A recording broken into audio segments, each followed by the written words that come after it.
Hello and welcome. I'm Scarlett Wirt, Program Coordinator for the National Railway Historical Society's Washington, D.C. chapter. Our mission is to expand the public appreciation of railroads and their history through preservation and education. This is part 2 of our program, East Broadtop Railroad, Then and Now. In part 1, we learned about the history of the railroad, which has been described as an incomparable national treasure, comprising a site, a set of historic buildings and facilities, a community, and a spirit that taken together are unique in this country. This past February 2020, preservation of the East Broadtop took a major leap forward when the railroad was sold to the newly formed East Broadtop Foundation. In part 2 of this program, we have a panel of speakers who will share their insider knowledge about the railroad's preservation and future plans. Please join me in welcoming Andy Van Sciyoc, President of the Friends of the East Broadtop, a group that has kept the faith over the years, providing hands-on restoration and financial support for East Broadtop preservation since 1983. Brad Esposito, General Manager of the East Broadtop Railroad, board member of the new East Broadtop Foundation and longtime member of the Friends of the East Broadtop, and Lawrence B. Miller, Communications Manager for the East Broadtop Railroad, and also on the boards of the East Broadtop Foundation and Friends of the East Broadtop. All right, so saving the East Broadtop, right? This is an ongoing story, right? Time will take away if we don't preserve. But luckily, the East Broadtop, after it shut down in 1956, just a month or two later, was bought by the Kowalczyk Salvage Company. And of course, it's a salvage company, so everybody expected it to be the end. But Nicholas Kowalczyk wanted his own train, and so he kept it intact. Really didn't scrap much of anything other than one or two of the branches got torn up. But other than that, everything kind of stayed put. In 1960, the town of Auberzonia was celebrating their bicentennial and asked if the train could run again. And sure enough, they pulled out 2 locomotives and ran trains about 4.5 miles to the north and back. And it was so popular that the Kowalczyk family decided to turn it into a tourist operation and haul tourists, and did. Between 1960 and 2011, trains ran every summer behind the different 282 Mikados, and that's kind of where we are now. We in 2011, the railroad shut down. The story doesn't end there, luckily. We'll carry on. Let me talk a little bit about what the Friends of the East Broadtop does. The Friends of the East Broadtop was founded in 1983, and it was founded partly by some who wanted to do preservation work on the railroad, and it was heavily focused on model railroading, too. A lot of people like to model the East Broadtop, myself included.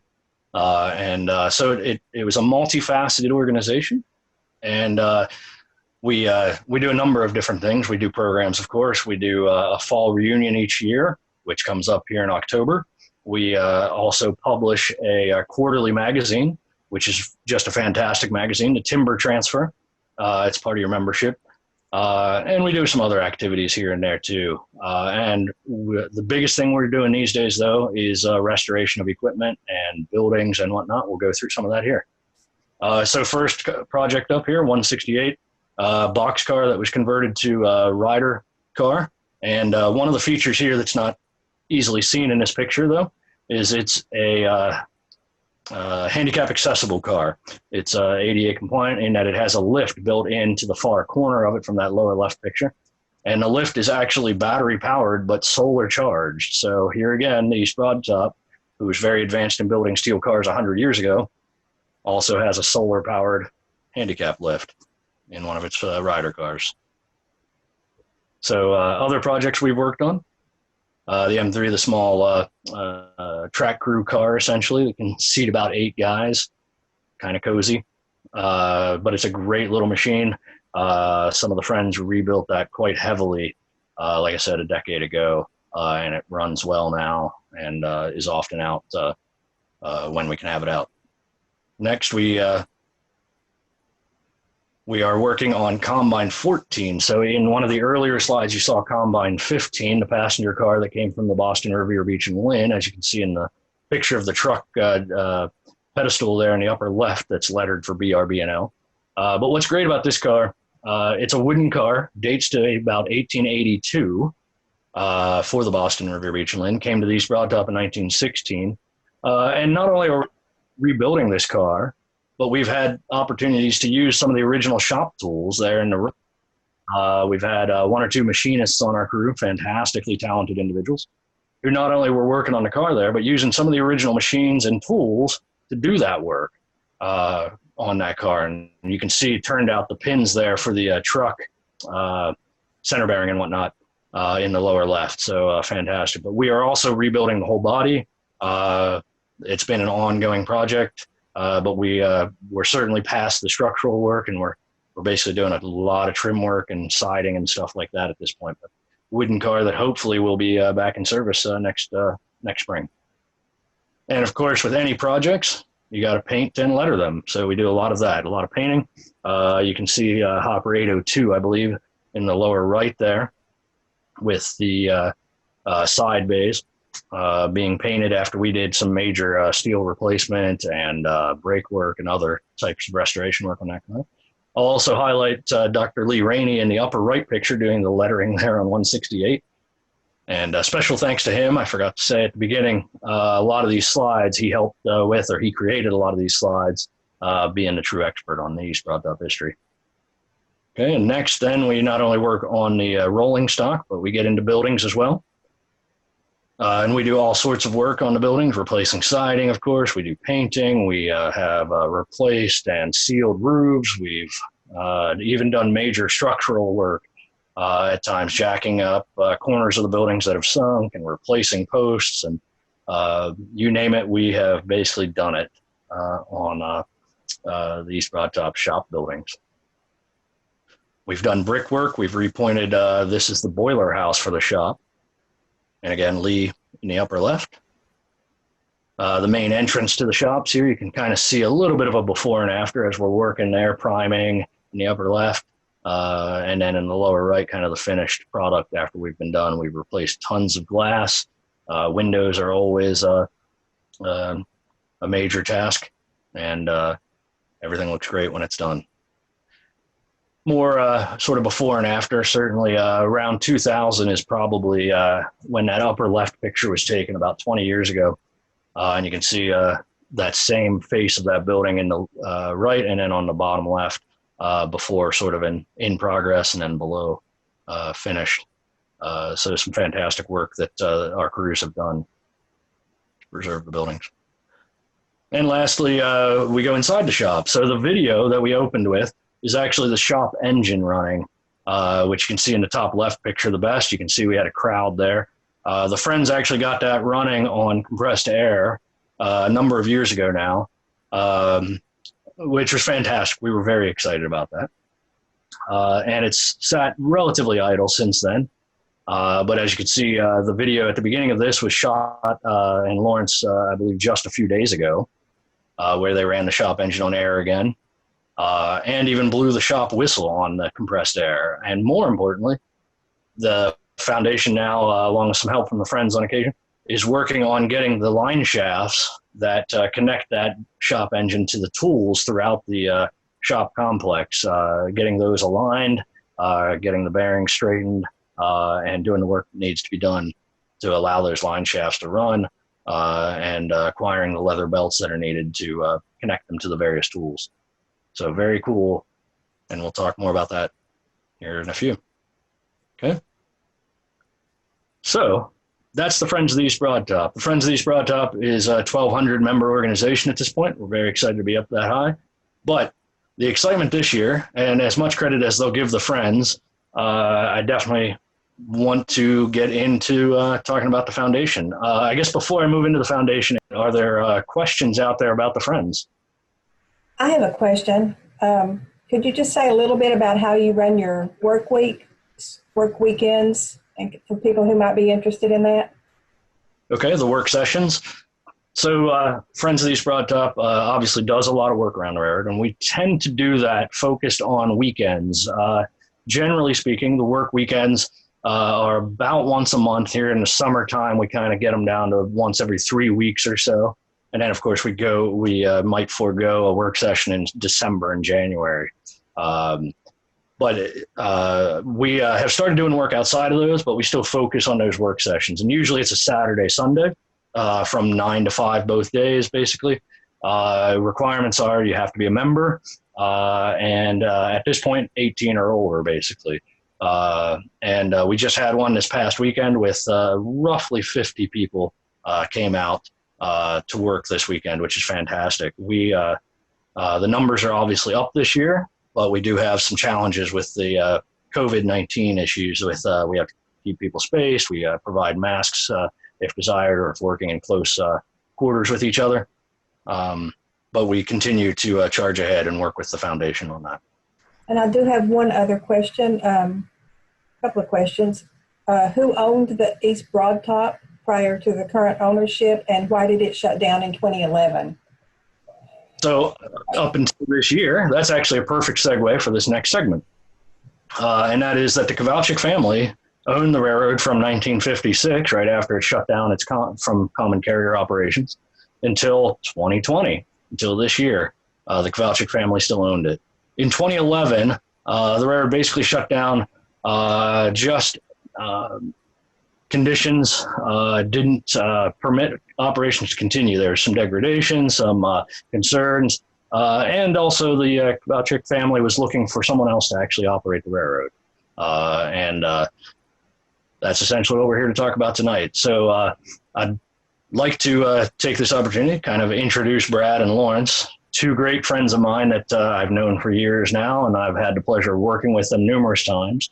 Both of them have been longtime friends of these Broad Top members, and definitely gotten out there and worked together on a number of projects. Brad has become general manager of the foundation, and Lawrence, as Scarlett started out, is the communications director for the railroad for the foundation. And with that, I'd like to get into some of their story. Brad, I'd like to start with you, if I may. So basically, Brad, so many people over the years have talked about saving the East Broad Top. Everybody wanted their Powerball number to hit, right? And that did not happen. But please tell us the story of how you have made it happen. How did you assemble this fantastic team? And maybe highlight who's on that team for us, and how have you accomplished what you have to date? Well, you know, Andy, I want to thank everybody for having us on here tonight, and it's a privilege to talk to everybody on here. But to be honest with you, there's a whole lot of coincidence and a whole lot of sheer stars lining up and a little bit of elbow grease. But it all started in 2019, I'd say around January. It was with a conversation with a longtime volunteer at the Trolley Museum, and a gentleman who'd been around the East Broad Top for a good number of years as a young kid. But Stephen Lane, he and I had a conversation just by chance in January of 2019 that led to what was going on. Was he still involved with the East Broad Top? I had been away for a couple of years due to other commitments from really volunteering and things, but we started the conversation, Lawrence and I, and then David Brightbill, who's a longtime employee of the railroad and has been around the Trolley Museum and the railroad for at least 40 years. All started a conversation as to how we would go about this and if there was any interest in it. And for decades, and Andy, you and Lawrence and I mentioned the years of volunteering, there was always ideas and always a lot of things that were kicked around, but we had some contacts with some rail preservation, big league rail preservation people, and that conversation was struck with Mr. Henry Posner, owner of Railroad Development Corporation in Pittsburgh, who is very well known in preservation circles, and that led to a conversation with Wick Mormon, Bennett Levin, and a gentleman by the name of Rod Case, about midsummer last year. I guess I'm jumping the gun a little bit. We'd approached Mr. Kowalczyk about it around April of last year. And we had built a business model and a plan on how we wanted to operate the railroad and what we would do to preserve, the structures, the buildings, the locomotives. And apparently we had impressed him with that. And when we went and met with Mr. Posner, Mr. Mormon, and Mr. Levin, Mr. Kowalczyk was, I believe, very well impressed with the caliber of the team that we had assembled. And through several months of negotiations, we ended up forming a nonprofit corporation, which is the EVT Foundation, and purchased the railroad in January of this year, officially in February. But there's a lot of things that came together all at the right time, I think. I think the Kowalczyk family felt this was the right mix of what they may have always been looking for the end result to the railroad. And if it wasn't for the Friends of the East Broad Top and everything we had put, worked hard for over the past couple decades, and I think a lot of this wouldn't have happened if it wasn't for that. So I would just like to add, Andy, that Brad's 20 years of experience in his previous railroad job came in really handy, because he was able to sit there and map out, like, if we were able to go here or there reopening the East Broad Top, how many spikes would you need? How many tie plates? How much was it going to cost to reopen this grade crossing? What sort of work is that bridge going to need? So we, I think, had the benefit of going in with a level of experience that not all of the people who had talked about saving the East Broad Top before had been able to go in with. Yeah, absolutely. I was Lawrence. You basically took the words right out of my mouth. Over the years, various people have approached Mr. Kowalczyk about with various plans to acquire and operate and quote unquote save the railroad. And so it's quite amazing you guys came along, and we knew that Mr. Kowalczyk was waiting for the right situation, and absolutely, Brad, with your years of experience as an engineer and management on other railroads, and then Lawrence with communications, David as an insider with East Broad Top, and then Norman and Bennett Levin and Henry Posner. These folks are very well known in both rail preservation and the rail industry, and so just a perfect team came together, right? So fully appreciate that. We'll let you know how perfect it turns out to be. Well, it's either stars aligned or there's holes in the Swiss cheese, whatever you want to look at it. It's fantastic. So Brad, let's talk about some of your first projects here as you get into bringing the railroad back to life. We don't have to talk about all of them, but I think the next slide might be a good first project to talk about. Yeah, 9, 10 years of inactivity and lack of maintenance and things. The Friends did an amazing job of keeping the buildings together and what have you, but the track structure had obviously deteriorated. But that you bring up stall 8, the Roundhouse had 8 stalls in it. That stall 8 was always basically an extra stall that never had a locomotive stored in it. It was really just a stall that was accumulating a lot of things. It had been used as a paint shop in the later years of the railroad and in the tourist era. And so the one thing that the railroad had never really had since 1956 was a good place to work on locomotives. And so while our goal is absolutely preserving the railroad, we saw a usable space in stall 8 that could be easily converted. It wouldn't detract from the historic nature of anything because it was never really used for much outside of a storage of stuff. So one of the first projects we did early this year was to upgrade stall 8 to make a little more hospitable working environment. And what we did was we poured concrete in the floor, which allowed us to pour jacking pads to be able to lift the locomotive. We insulated the wall, as you can see on the left, and then also put a heated floor in it, which the shop complex was all heated by the boilers up until 1956, which obviously now those systems are obsolete and outdated. So this gave us a nice controlled environment to be able to do some work on the locomotives throughout the winter to keep this going all year. So what you see in there right now is locomotive 14. Presently we're working on 14 and the 16, but this is at the point about a month or so ago when we were actually pulling the tubes out of the 14. But that was one of our first projects. Track work is a major project right now, and we have a full-time crew here now over the summer working in replacing ties and upgrading a lot of the turnouts and switches in the yard and mainline. Thank you, Brad. I'm sure we'll touch on a lot of other projects here as we go. To Lawrence, or Brad. So what is your timeline for returning to operation and running trains? So I'm going to jump in and say we got 3 rules at this railroad, and some days one rule is more important than others, but one of the top 3 rules is we are not going to promise anything we can't deliver. So we're going to under promise and over deliver. So we're not going to give you a timeline for when steam locomotives are going to be done till we're pretty sure that no surprises are going to intervene. As you may know, not all railroads have stuck by that kind of policy, and we're going to not make promises till we know.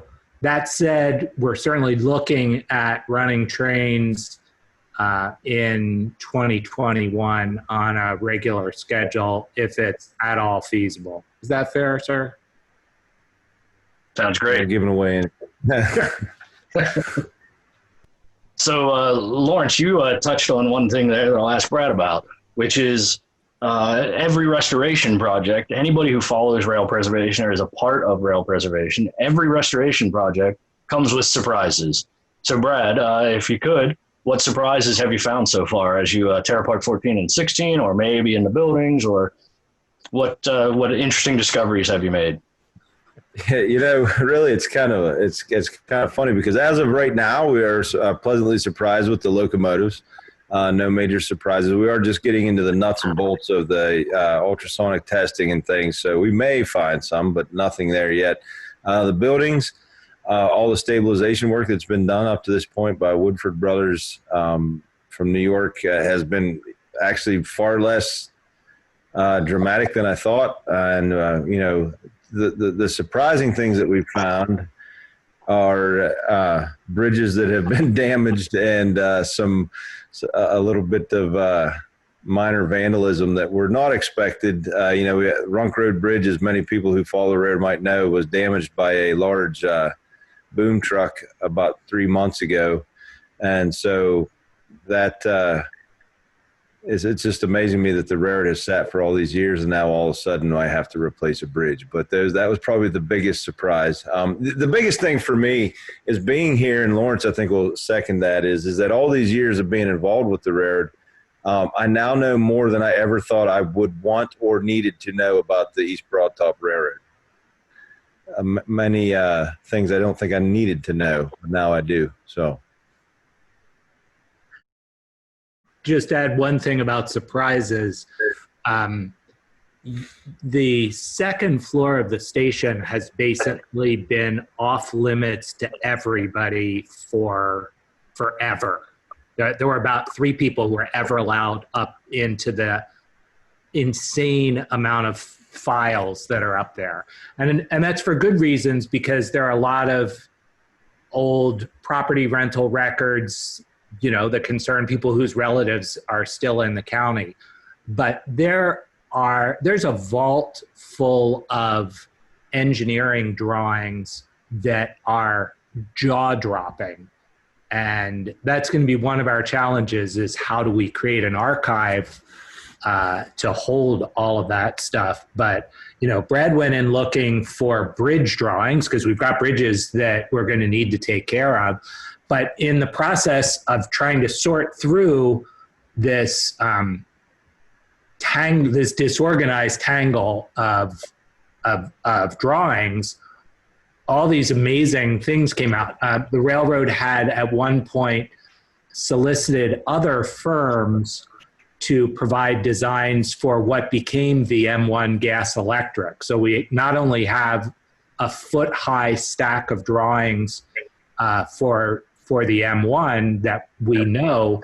But was it Autocar that was going to be that 2-unit? Yeah, there were several. I mean, there's bridge plans that never got put into effect, and there's phenomenal surprises that are good in addition to some moments that are awkward. And one thing, Andy, I'll just add to that, like all of the property records since the railroad is incorporated in 1856, they're all here, and it's just amazing what is there. There are actual deeds in the vault that reference the William Penn heirs. Huh. The property records go back that far, so it's very cool to get into that kind of stuff. That's fantastic. I'll ask both of you. Many folks, all of us, right, are looking forward to being able to ride a train again, especially behind 14 or 16 or any of the mics behind steam. But the foundation definitely has vision of a more comprehensive experience. What other aspects of the railroad and the shops and the region are you planning to put together as a complete historic experience? One of the things, and you alluded to it earlier on in your opening history of it, is the fact that there's so much here that is just original fabric. That even people who are not rail fan people, that anybody that visits the railroad can walk in and appreciate that it's like walking back into 1920 or 1910. We've got a lot of good things going for us here that many other tourist operations may not have at their disposal. We've got the shops, the locomotives, we have a trolley museum, the Rock Hill Trolley Museum. We have, there's a lot of other really cool little tourist destinations around here in the area in southern Huntington County that have never really been developed. So one of the things we are looking to do from a marketing strategy and is give people, visitors a reason to stay here for more than just the train ride. And developing that and the history with dark industrial heritage and the industrial archaeology of the whole thing is definitely a goal, not just getting the trains running. So. Excellent. Okay. I'll ask one other question and then we'll open it up to the floor here. Lawrence, as the communications director, it would seem to me that you have certainly fully embraced technology. You're getting the word out there, communicating in every way possible. The website's fantastic, a huge Facebook presence. So is that, are you finding that to be a good payoff? Do you have other avenues that you're exploring? How else are you embracing modern technology? Well, besides that, we spend a lot of our time on Zoom calls now, including we had a foundation board meeting by Zoom call just this morning. I think we're really going to have some interesting marketing challenges ahead of us.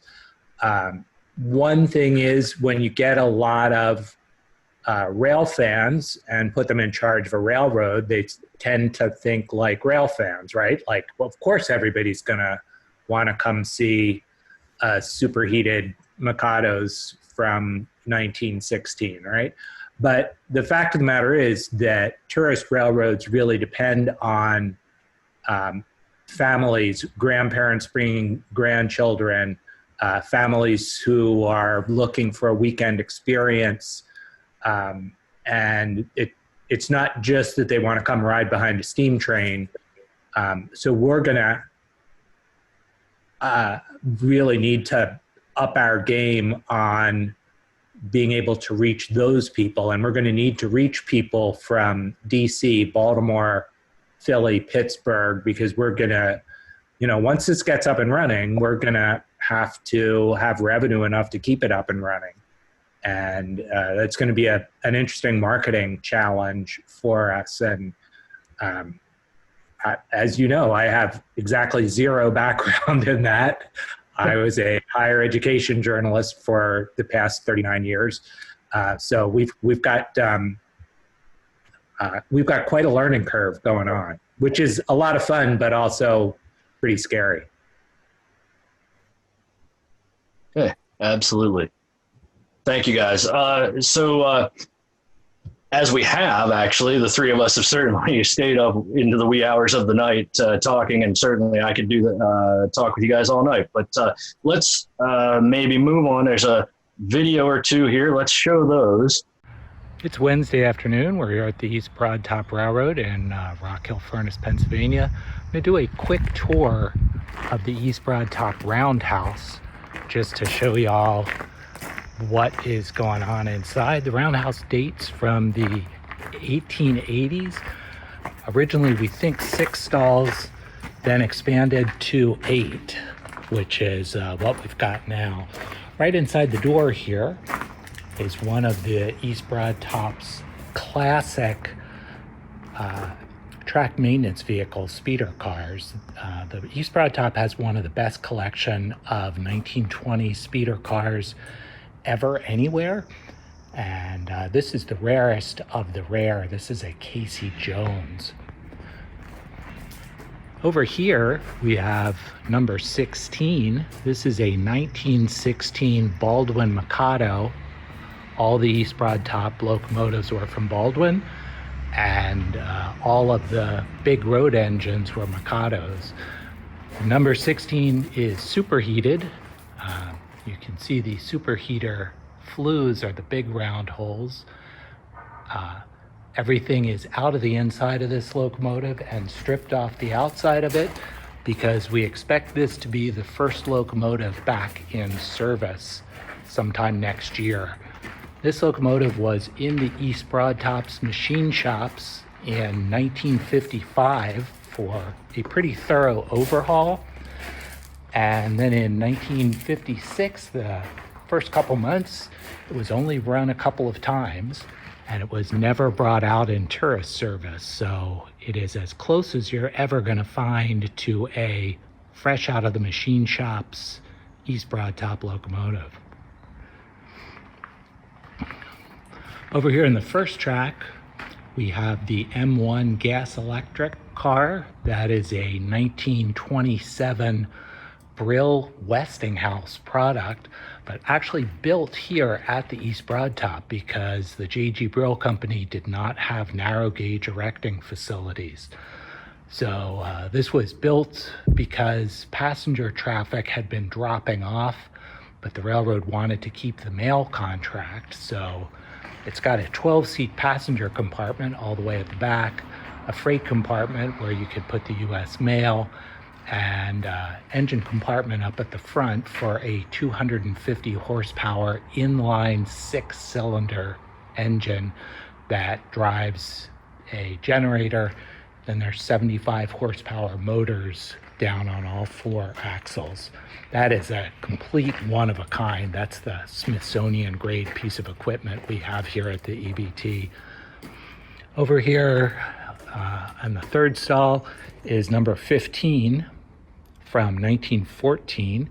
This is the most recent EBT locomotive in steam in December of 2011.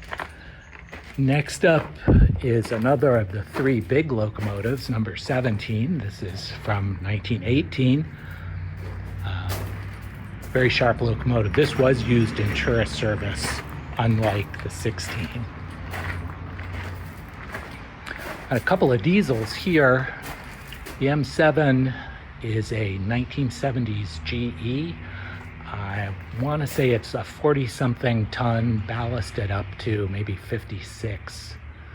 And then back in the back there is the M6, which you can just barely see in the glare.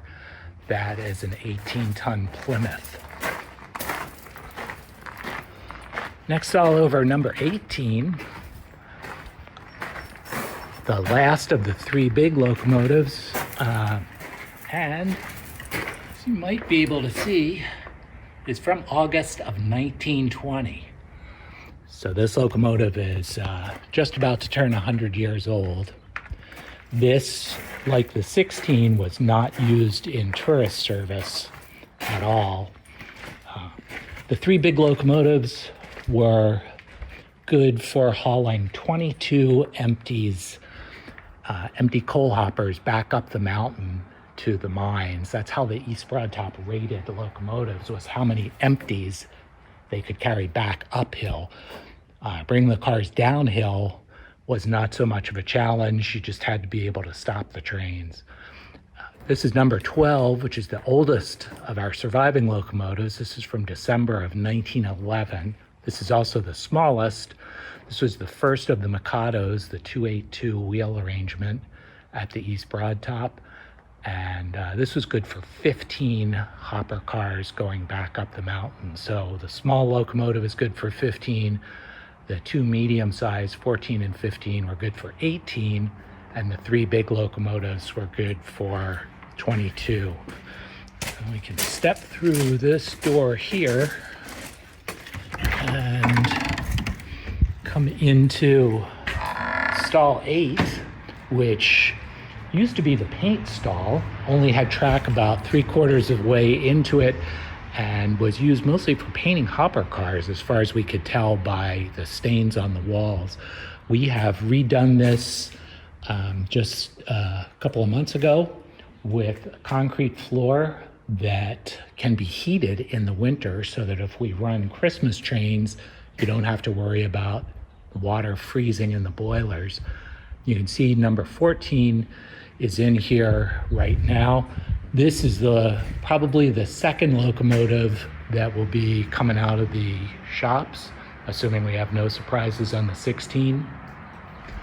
The 14 is from 1912 and got a major overhaul in the EBT shops in the 1980s, with help from a bunch of folks from the Strasburg Railroad, including Lynn Moedinger, the now former Strasburg Railroad president, and Kelly Anderson over there. So that's the very quick tour of the East Broad Top Roundhouse. Okay. Well, thank you, Lawrence. That's a great video for folks to see. Let's take, before we move on to the next short video, let's take a question or two from the forum here. Scarlett? Okay, the first one is about property. Speaking of property rights and deeds, is the entire right-of-way secured? Are there any issues with property rights on the out-of-service portions of the East Broad Top? The foundation purchased approximately 27 miles of it from the Alwick Mills Bridge, the concrete arch bridge, and to the end of the line between Woodvale and Alvin. The branch lines, it's an interesting thing when you get into the property. The entire right of way from Alwick Mills Bridge all the way to Woodvale has been secured. It's owned by the EBT Foundation.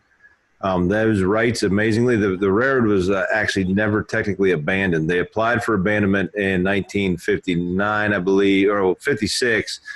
Were given permission by the ICC in the early 60s to abandon it, but then they never did. And around 1969, the Kowalczyk family petitioned the ICC to reverse that, of which they granted that. So technically the right-of-way is still an active railroad right-of-way that is just out of service. That has been held up by PennDOT and the Public Utility Commission in Pennsylvania, as well as the Federal Railroad Administration. So as far as the railroad right-of-way on the main line, there's not an issue. Some of the branch lines that had been abandoned, a lot of those right-of-ways were leases. So the Shade Gap branch is a very good example where the foundation will own a 1/4 mile of right-of-way because it was purchased in 1870 whatever, but that you'll go through spaces where, depending on how the original lease was written, where we don't own it. So, and every one of the branch lines like that. The only exception is the Joller branch, which was purchased in whole. So we do own the right-of-way for the entire Joller branch. Each one of the other branches is kind of a mixed bag of what we do and do not own. Thank you. I have one more question for you. This is great. After the main line to Colgate Grove is restored to operations, are there plans to expand the line either northward or southward in the next 5 to 10 years? Well, The foundation is the board of directors are very adamant that the goal is to get us up and running and safely and to Colgate Grove with reliable locomotives and good track standards. That is a chore enough in itself this year, but the foundation is very focused on expanding that out over time. And so from 5 to 10 years, I cannot tell you where we might be. I can just say that is the direction that the board of directors is heading at this time. So I will make no promises that I cannot guarantee. So I will say that when you're dealing with Henry Posner and Bennett Levin and Wick Moorman, they do sort of encourage you to go big or go home, right? It's that, and sometimes like we're trying to rein them in and say, listen, guys, can we just get to Colgate Grove first? yeah, Excellent. All right. Thank you, Brad and Lawrence. Thank you, Scarlett, for a couple of questions there. We have one more short video here.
Kind of exciting for me, at least, to see that extra cars being pulled out of the woods. And as you can see, some of them not necessarily surrendering their piece of the woods quite yet, but very exciting to see things moving and just all the progress you guys are making. So it's off to you, and look forward to a lot more.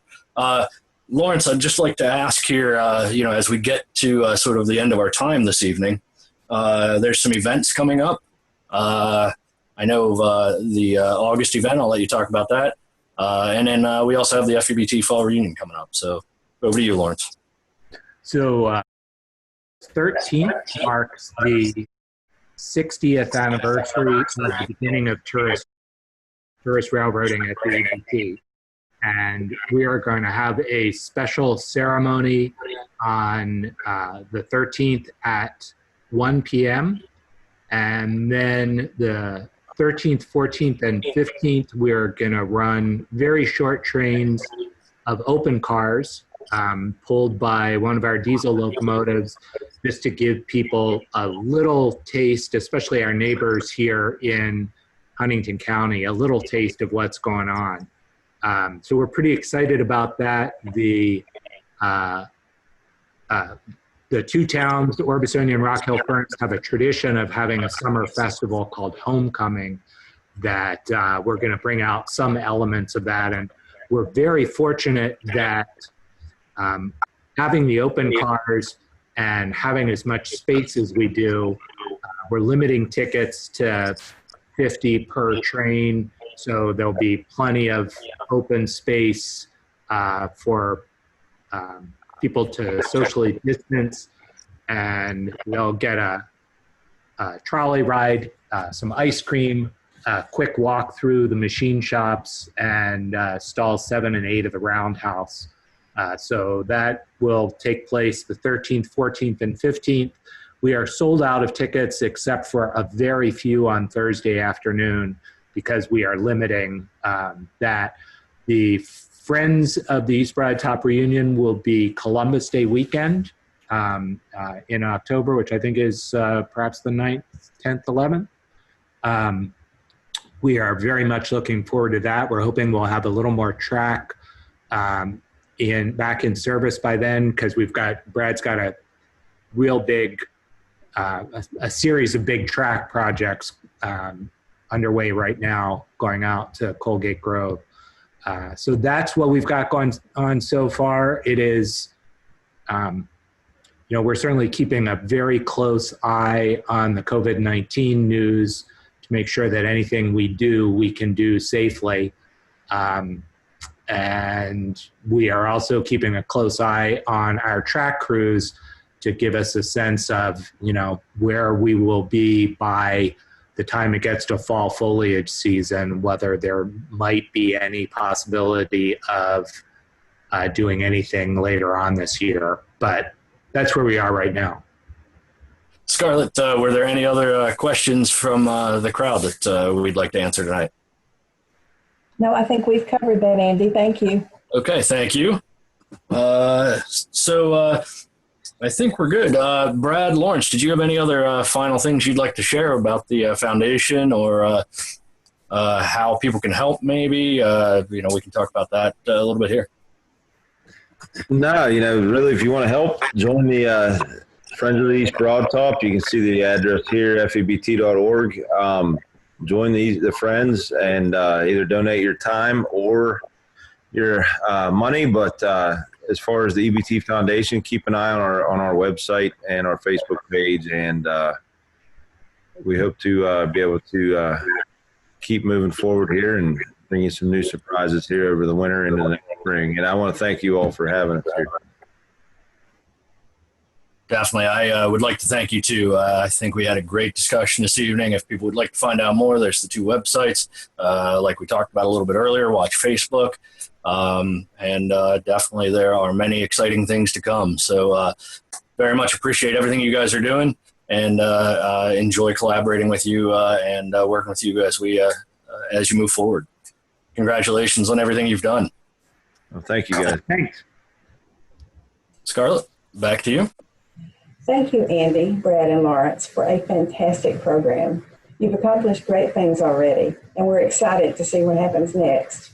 We especially look forward to the day when we can ride the East Broad Top again. Thanks also to everyone who helped make this program possible. Lee Rainey and his historical research and use of his materials, as well as Ann Mason and Garen Goldsmith for the technical support that made the program happen. Thank you and good night.